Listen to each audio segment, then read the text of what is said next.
what's going on, Dragon Ballers? Welcome back to another video.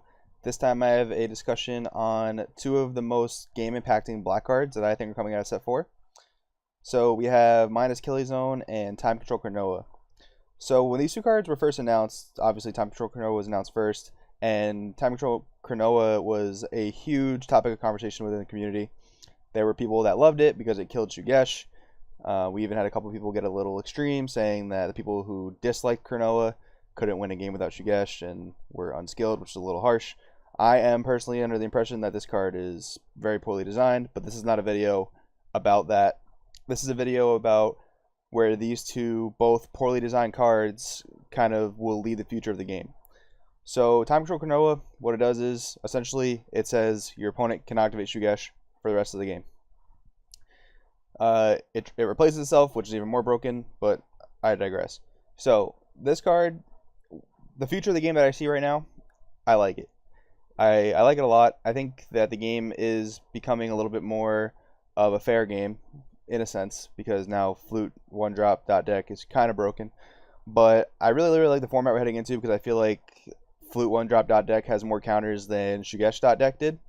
So I do kind of like that, and I think that even though Time Control Chronoa is a very poorly designed card, I think that the direction it's pushing the game in is okay, and honestly, for me, it makes the terrible design of this card worth it. I hope down the future of the game, down that road, that Bandai doesn't really decide to go the straight up silver bullet route anymore. I hope they give us just some ways to counterplay things. But I think the direction of the game that it's taking because of something like Chronoa is okay. Because honestly, Shugesh deck being the staple of the format was kind of tiresome, kind of old. No rogue strategies can beat it. For the most part, it was very difficult. So I do like the direction that this game is being pushed because of Chronoa. So next we have minus Kili Zone. So what this card does is send 3 cards from your drop area to the warp, draw 1 card. Your opponent may not activate counterplay skills for the duration of the turn. So this card is super duper broken. It's a 0-cost card that you can splash in any deck because it's colorless and doesn't cost any energy. And what it does is it creates a blanket of protection over your boss monsters from currently Cold Bloodlust, Crusher Ball, and Ectoplasm. So this card's super duper broken because of the number one reason being Cell Chain. What would happen in previous formats would be X deck would be very good. That has been like Soul Striker in the past, SS3 Goku, things like that. And then we had Cell Chain deck being able to played well, pretty much being able to auto beat X deck. And then we had Cold Bloodlust Leader being able to keep Cell Chain in check. And a lot of people wouldn't really play Cell Chain because of how hard they would lose to Cold Bloodlust Leaders, and Cold Bloodlust Leaders have been very popular the past like 2 formats. But the thing with this minus Kili Zone is that that's not really a problem for them anymore. They have a card that replaces itself, that costs 0 energy to use, and gives them a blanket of protection for the entire turn.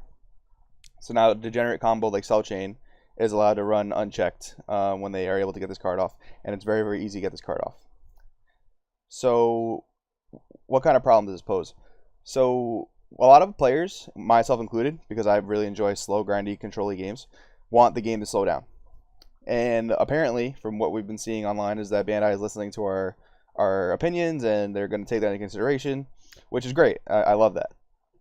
But the problem is, like right now, even though this card's coming out in set 4, I don't think too many people are going to play Cell Chain because the format's way too fast for it, in my opinion. Cell Chain's going to, by the time they get to turn 3, Cell Chain is going to take on so much aggro that they're going to be about to die, and they don't want to really tap out for the Cell Chain play because the next turn they're probably going to die anyway. The problem occurs when the game slows down to a point that Cell Chain's actually very viable, and then it's able to run rampant with something like minus Kili Zone. When they're ready to drop Cell Chain as their finisher, you just are going to have no choice but to just take it and most likely lose, because they're most likely going to drop the Cell Chain when they're awakened later in the game.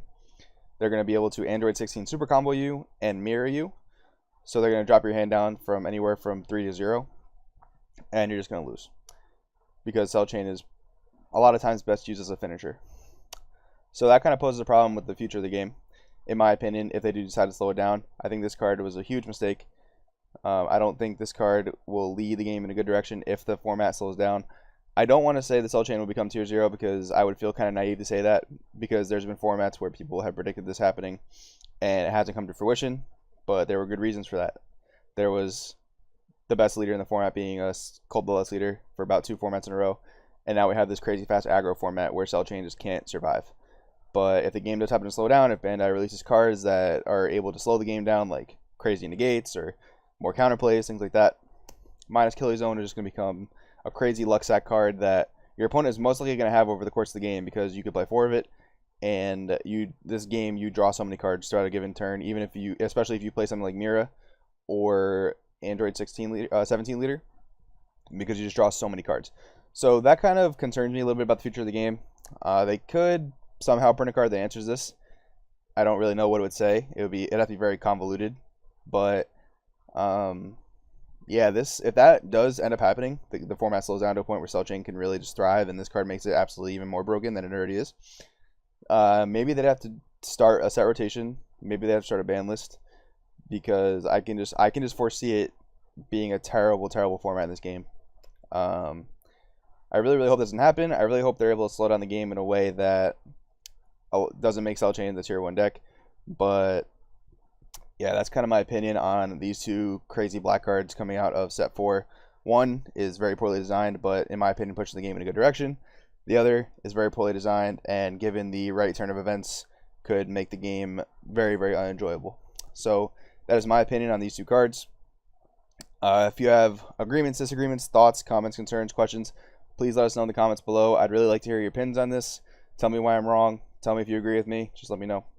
If you like videos like this, please let me know so I can continue to make more. Please give us a thumbs up. Subscribe if you feel so inclined. That'd be awesome.